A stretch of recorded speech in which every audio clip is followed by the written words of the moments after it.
guy doesn't know how to go at this speed. What up, fish heads? Hey, sorry about the horrible lighting and all of that stuff, but wanted to get all of this on video and bring you guys along for the adventure. So this has been kind of a normal week at work for the day job. For my company, it's pretty much been a normal week as well. And Friday, I got off work 4:30 instead of 5, which was fantastic. But basically got off work, went home, was supposed to be having a meeting with Mikey, my business partner, and tomorrow. And so just kind of went home, was just chilling with the wife, watching TV, and I get a phone call from a buddy.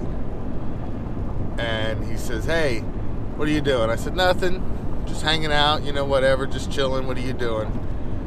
And he says, "Well, it's kind of a long story." I said, "So what's up?" He says, "He's got to go to Florida for this wedding, right?" He lives in New Jersey, okay? And for him to go to this wedding in Florida, he's got to come down 95, all of that stuff. He wanted to avoid some of it, so he was going down 81. And he said, okay, so he's driving along and he sees a sign or sees on his GPS that he's going to be going to Hagerstown, Maryland. Well, when he and I get together out at Deep Creek Lake, he comes through Hagerstown, Maryland. So whenever he sees that, he thinks of me. So he saw it and he called me. And he says, "So that's where I'm at. I'm on my way to Orlando for this wedding, and then the wedding is Saturday, and I'm going to do the wedding and the reception, and then I'm going to turn around on Sunday, I'm going to drive back." And I said, "Well, where are you at?" And he tells me where he is, and I said, "It's not going to add much to his trip at all." I said, "No, you're coming to get me, right?" Well, it didn't really go like that. Let me lay it out and be honest. I said, "Oh, well, that's cool. So you looking for people to chat with and whatnot while you're on the road?" He said, "Yeah, exactly." I said, "Listen, I'll be up late. I'll be your late night guy. No big deal. Right now, I'm kind of chilling with the wife or whatever. So let me hit you back." He said, "Okay." So I go sit back down with the wife and we're kind of chit-chatting and whatnot. And I'm like, I would really love to just grab a bag, jump in his truck, and go with him. And I'm like, "But that's just crazy." She was like, "Yeah." And I was like, "But I could." She says, "Yeah." And then I looked at her and she looked at me and she goes, "Yes, you can, but where would you stay?" And I said, "Oh, I'm sure my buddy will let me stay with him in his hotel room or something. I'll figure it out." And she says, "Okay." I said, "Look, he's already going. He's already driving. It's a tag along.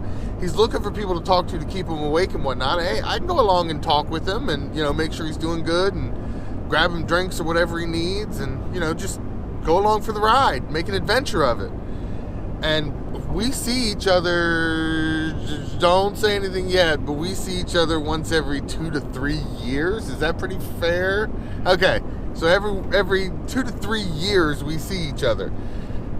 So I said, all right, we're talking about adding 25, maybe 30 minutes to his trip is what I thought, right? I said, "Nope, cool. I'm going to call him and tell him to come get me." So I called him, told him, "Come get me." He says, "All right," punches it in his GP. "So send me your address." I said, "Cool." So I sent him my address, punches it in. It was an hour and a half, I think, at that point, roughly, to my place. And sure enough, in an hour and a half, he's there. So it's like 7:30ish, 8 o'clock at this point, somewhere in that area. We'll get clarification in a minute here.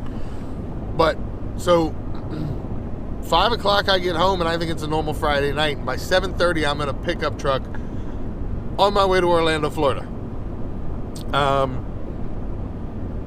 Yeah. So, that's what this series is going to be about.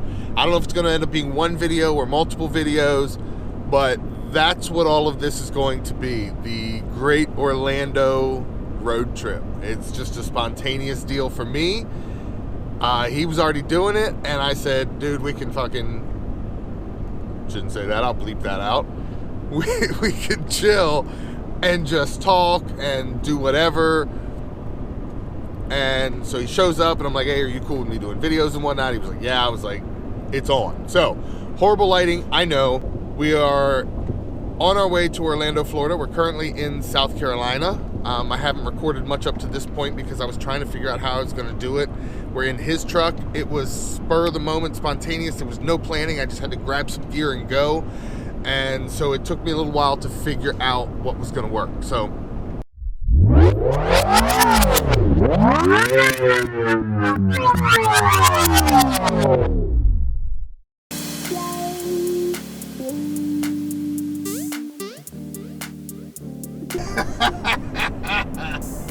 oh no, it just clipped there. Wait a minute. We're going to do this again. Jared, where do you plan on being at 9:40 in the morning? Probably Epcot Center's parking lot. That's right. That's the goal.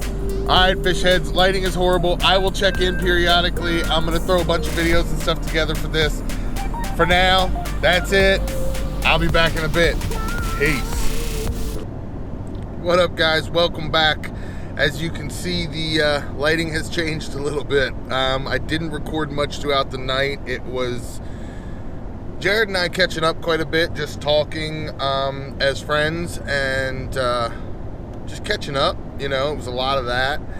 And then we did swap places for a little while, let Jared catch a little bit of sleep, and I drove for a little while.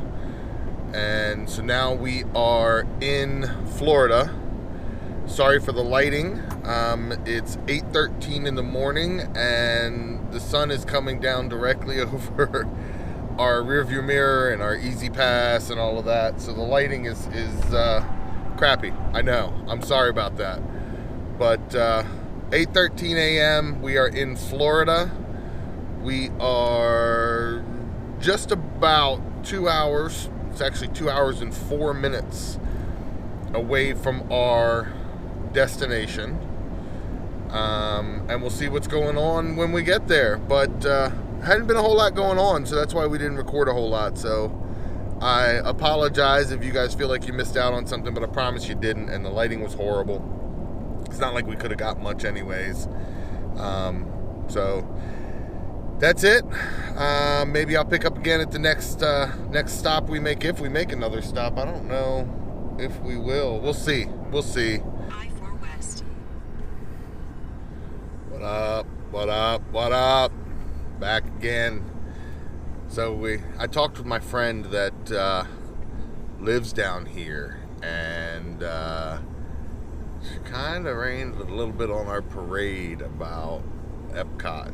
She said once we get basically where it is, between all the little tiny windy roads to get into the parking lot and getting from the parking lot to the gates of the park and all that, and apparently it's a busy season for them. So she said you're going to lose 45 minutes getting into the park. You're going to lose 45 minutes getting out of the park. It's an hour drive from Epcot to where the wedding is. So that's an hour down, an hour back, 2 hours, 45 minutes each way in and out of the park. That's an hour and a half. So that's 3.5 hours we lose. So don't know what we're going to do. Don't know. But we did get one cool thing. We thought we couldn't check into the hotel until 3 o'clock. Well, so this is kind of how it works. They're guaranteeing us that when we get there, whenever, between now and when we get there, that one room will be available for us. And that room is a king-size bed. One bed. It does have a pull-out couch. The other room that we want that has 2 beds in it may or may not be available anytime before 3. If we wait till 3, we can definitely have that room. But if we're before 3, they may or may not have it. Who knows? So we started looking at routes and all that, and Jared figured out that the hotel is actually along the way to go to Epcot. We're going to go check in now and see what happens and see what kind of room we get or whatever, but at least that way we're guaranteed a room. Plus, the other issue is if we are stupid and we decide to make this run to Epcot and push the time, found out the wedding's not at 2, the wedding's at 4, so there is a little bit extra time there too. Obviously, Jared has the same disease I do, where we plan and schedule and everything perfect. He's been doing this trip telling me it's 2 o'clock until 20 minutes ago when he told me it's 4 o'clock. So we do have a little bit of extra time there. So if we try to do the stupid thing, basically when we get back to the hotel, Jared will have 30 minutes to get dressed, and then he has to leave to take the 25-minute drive from the hotel to where the actual wedding and reception are. But that's really tight, especially if we haven't already checked in, don't already have the room, don't already have his bags in the room. He's not ready to get in there, get changed, get cleaned up, and get out. So, as Jared put it, it's the adult thing to do. Freaking hate adulting. But, yeah, we're going to go check in, get a room, and then that way if we do something stupid, at least he can be set up and ready to go and not having to stand at the counter and wait for check-in and go find our room and all that crap. So, you know, making these last-minute decisions here, trying to figure out what's going on. So, that's it. We are... How long? We are 29 minutes away from the hotel. Yes.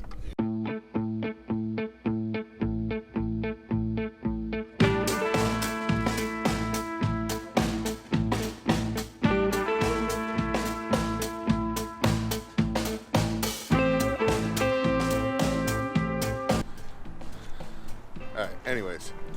So, yeah, Cracker Barrel. What we're just outside of, what is this town? I don't know. Geneva, Florida.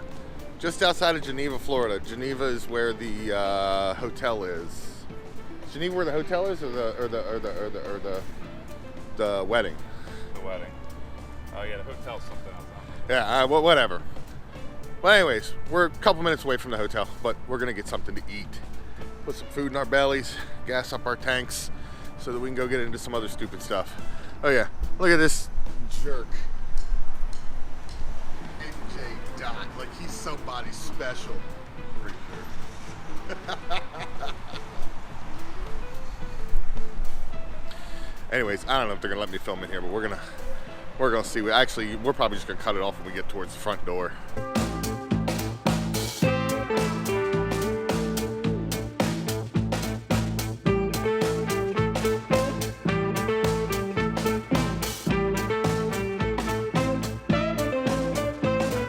Jared had to go in and make sure that the plumbing was all in good working order. You know, we wouldn't want to pass through here and not check that and make sure that it's good. So Jared's inside taking care of that. And I'm just going to come hang out outside. It's gorgeous out here. I left Maryland, it was so cold. I'm standing here in the sun at what, 10 o'clock in the morning or whatever it is right now. Oh my Jesus, it's beautiful. This is amazing. Oh. And look at this beautiful view we have too. I mean, geez. Isn't that just amazing? Beautiful power lines, some dumpsters. It's great. Absolutely picture perfect. I don't even know where Jared and I parked. Where did we park? Oh, that's us over there. So, yeah, just killing some time, waiting for Jared to come out, and then we'll figure out what we're going to do, what kind of trouble we're going to get into. So, but, you know, when I figured out I was coming to do this, my wife gave me the okay, not even the okay, my wife said go. She's amazing. But, immediately I said, okay, cool, I'm going. I called Jared, got all that set up. He was going to be there in an hour and a half. The first thing I did when I got off the phone with him was I sat down and got my Florida State 3-day freshwater fishing license.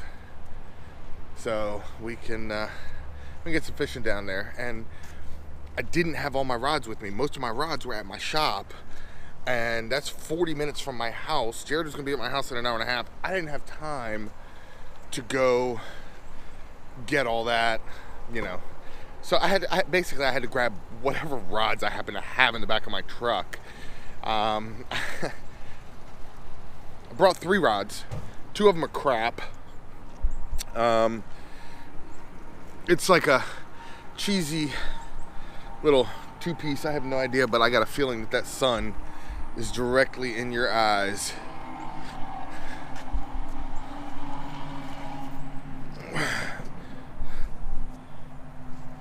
We'll see if hopefully that doesn't do a little better for you.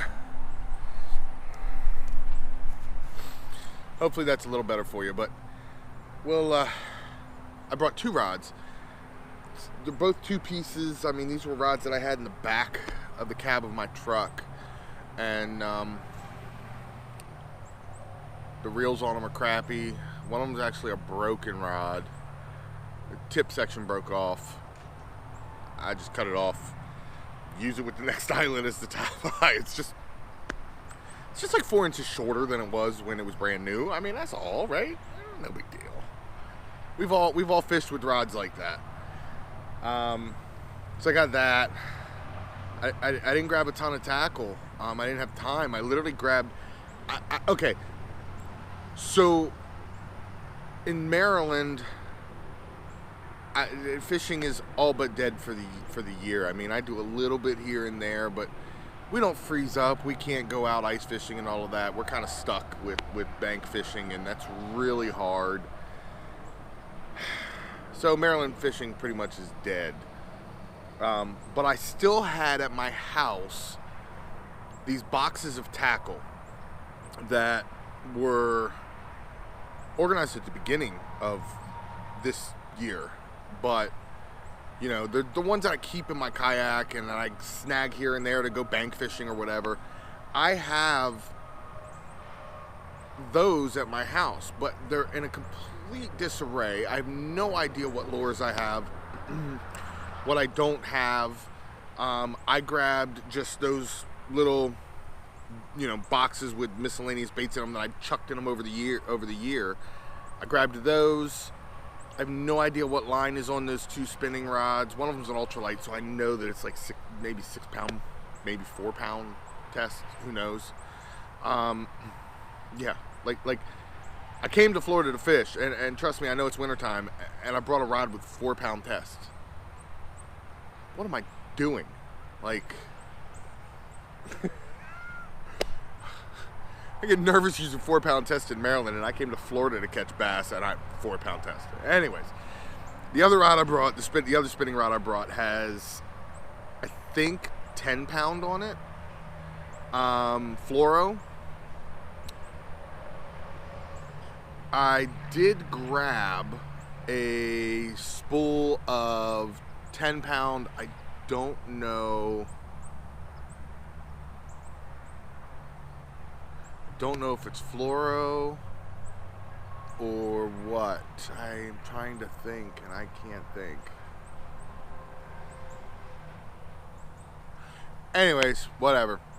I grabbed a spool of 10 pound, and I did grab a spool of 50 pound spider wire, that braid that I had in the back of my truck is like just emergency. I mean, I use it for all kinds of stuff or whatever, but I had a brand new spool of that. I think it's brand new. So I'm gonna put that on the bigger spinning rod if we have to. The upside is I did bring my fly rod. So I brought my good fly rod. Oh, shuck a duck.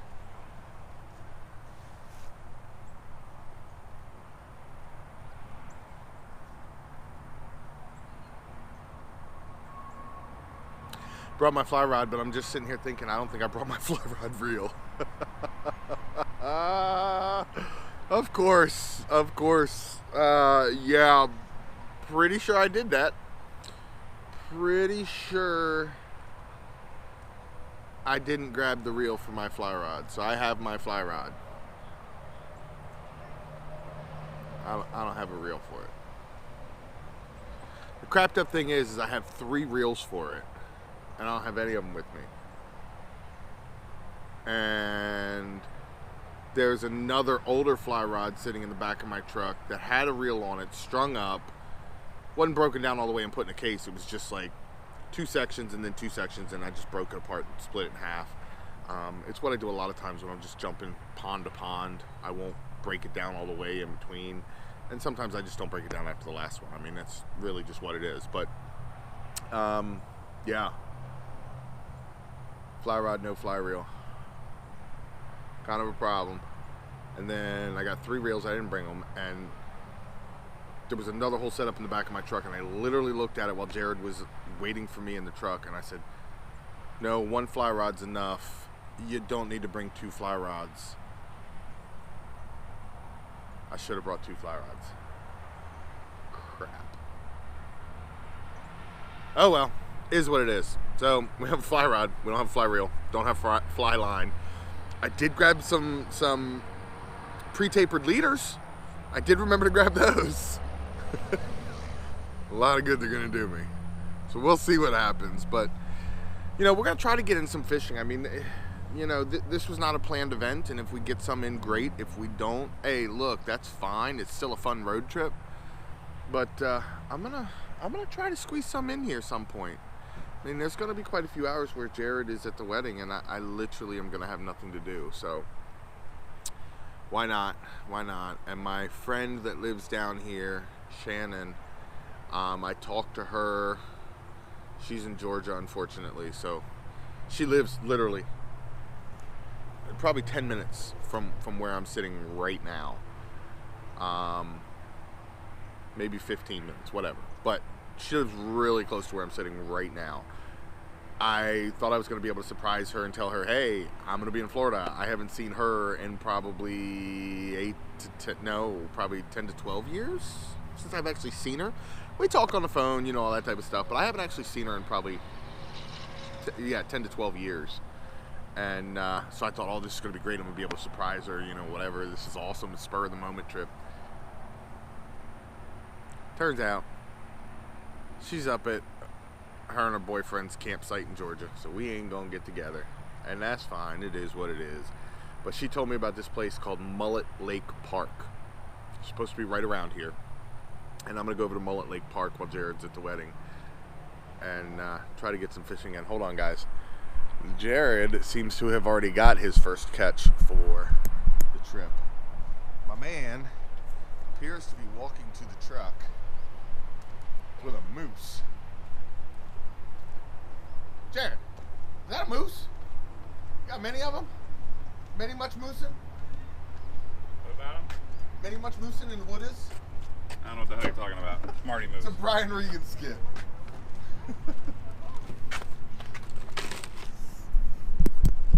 All right, guys, back into the truck, over to the hotel. Don't know when I'll catch up with you, but it'll be soon. Peace. What up, fish heads? As I said, this video was really shot on spur of the moment. I didn't have a lot of equipment. Thank you for watching part 1. Part 2 is coming up here real soon, and I hope to get it posted in the next week or so. Again, thank you for watching, and stay tuned for part 2, which is much more adventurous. Thanks. Peace.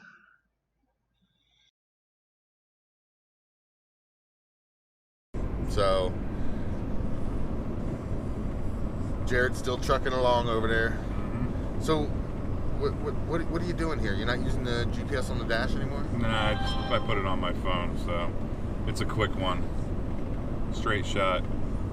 32.5 miles. Yeah, but you go sit there and hold your phone for 20-some minutes? Yeah, I hold my all day when I hold my phone.